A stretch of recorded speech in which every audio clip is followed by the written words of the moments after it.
Hello, I'm Dr. Len Saputo. I'm the author of Return to Healing. This book is about radical healthcare reform and the future of medicine.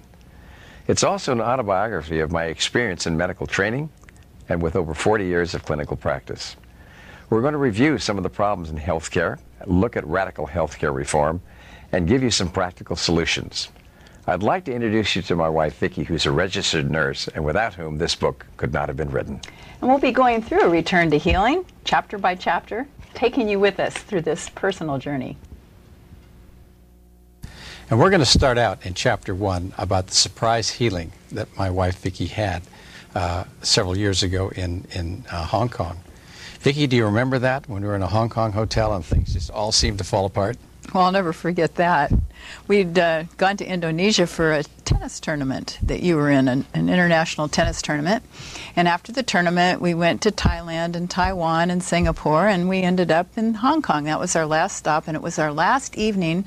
We went to dinner to have a beautiful evening at the Shangri-La Hotel. And after dinner, we strolled back to our room, and we needed to finish up a little packing. And I was sitting on the bed packing when all of a sudden I started to get this burning sensation through my eyes. And then the palms of my hands started to itch and to burn, and I'm like, oh no, because I'd had episodes like this in the past, but as you'll find out, none of them were ever this bad, so we weren't really prepared for this. So then I broke out in hives, and I ended up with a horrible, horrible stomach ache, and I went into the bathroom, and then my tongue started filling up my mouth, and my blood pressure dropped out, and I fainted. So you can tell what happened when I fainted.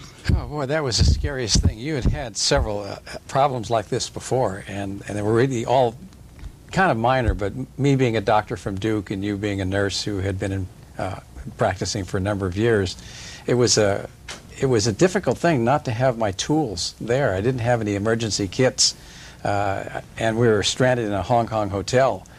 So all I could do is pray, and I went to the phone and hoped that there might be a nurse there who would be able to have an emergency supply kit, and the odds of that are probably pretty small, but I don't know if it was because of my prayers or what, but there was a nurse on duty. She did have an injectable adrenaline setup, and she raced over to the room and really made a beeline to save your life.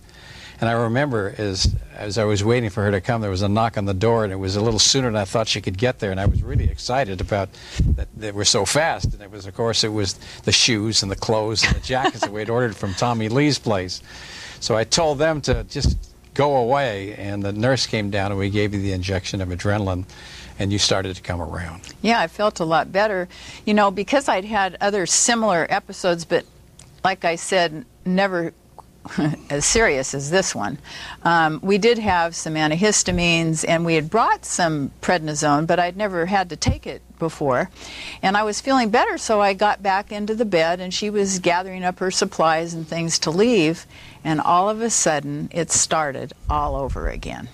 So we went through the same drill again. More adrenaline, more antihistamines, and this time we started on the prednisone, which is a very powerful immune suppressant that hopefully would take care of the rest of the reaction. So fortunately we got through that.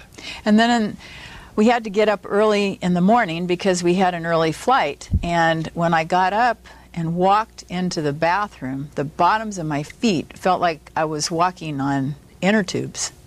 You know, I've seen patients that have had edema in their feet, but I've never seen it on the bottom of their feet. It was the weirdest thing. So we were pretty nervous about it all. Well, this was really the start of a new era of my career. It was like we had to do something. The mainstream problems weren't going to solve it. And we raced home in hopes that we could do more testing that would be a little bit more thorough and see if we could do something to stop these reactions. I had all the traditional allergy tests. You know, I had a wonderful allergist. I just loved him. He was great. And one time he even ran over to the house to bring me some antihistamine. Now, in those days, it was popular to take antihistamines like Seldane and Hismanol, which have since been taken off the market because they could cause fatal cardiac arrhythmias if they were ever taken with erythromycin. And but anyway, I was taking those, and I was taking the Atarax when I would get these episodes. Well, after what happened in Hong Kong, I started carrying adrenaline around with me, and several times I had to give myself an injection of adrenaline. So this is how I was living. And then my allergist ended up taking my case to Stanford to Grand Rounds, and they just said that I had something that was called idiopathic anaphylaxis, which just basically meant that I had severe allergies and they didn't know what I was allergic to, because all the scratch tests came out negative. You were one of 25 people in the reported literature in the world that had this condition. And so the answer, according to the Stanford people and our allergist, was that you'd have to be on prednisone probably for years and possibly the rest of your life. So, and that didn't turn out so well, because one of the things that happened from taking the prednisone was my face started to get kind of swollen, and my bones, I developed steroid-induced osteoporosis, and I broke both bones in my ankle just running after my horse one day. So you were having stomach problems, and you were having emotional lability. It's not the kind of thing that you really want to have to deal with on an ongoing basis. So we were stuck in a place where we weren't sure if the illness itself was going to be the worst thing or if it was going to be the treatment that was going to be the worst thing. And that's when we had our breakthrough. It was an odd thing. I had been thinking in terms of approaches that were beyond where my discipline stopped and looking at complementary and alternative therapies that were on the cutting edge. And it just so happened that one of the patients that I was seeing had done this test that I'd never heard of before. It was called an ELISA-ACT test. And I didn't know how to interpret it, so I called the doctor that ordered the test, and he basically told me, Vicki, that he had no idea what the test was, and the only reason that he really went ahead and ordered the test was because the patient insisted. So I called back to the lab in Reston, Virginia, called Ceramune Labs, and there I got a hold of Russell Jaffe, who's the lab director. And Russ said he was coming to California in a couple of weeks. The test was kind of complicated, and he'd explain it. So remember, we invited him over for dinner. And I think you spent most of the evening just discussing with him about this test and finding out different things about allergies than you'd really been aware of before, like how it was connected to the intestinal tract and so forth. And at the end of the dinner, you decided to tell him about me. Well, it sort of struck me that it was possible that what you had was exactly what this test I'd never heard of before and was certainly not in the mainstream actually showed. And so as I explained to him what had happened to you, he said, "That's what I've been talking about all night. That's what the problem is with your wife. And all we have to do is do the test. And even though you've done all these skin tests and blood tests in conventional medicine, they only show one kind of allergic reaction." So he said, "But it isn't what you have. There are 4 kinds of allergic reactions. They test for one that's called immunoglobulin E, which causes the anaphylactic reactions in most people. But they didn't do the 2nd, 3rd, and 4th type." He said, "My test does the 2nd, 3rd, and 4th type." So I kind of said, "Fine, we'll do the test." And we did, and it came back showing 41 allergies that were unidentified. And it was, except by this test. It was totally devastating to me because it affected not just the things I ate, but the things that I put on my skin and so many environmental toxins as well. So it was a huge shift in my lifestyle. I remember that first day when we found out what the allergies were, and we gave you the instructions of what to do, and you had tears in your eyes as you were going through the pantry, trying to eliminate all of these things that you knew you couldn't use. I finally just stopped and said, "I just can't do this," and you finished going through it and throwing a lot of the things out.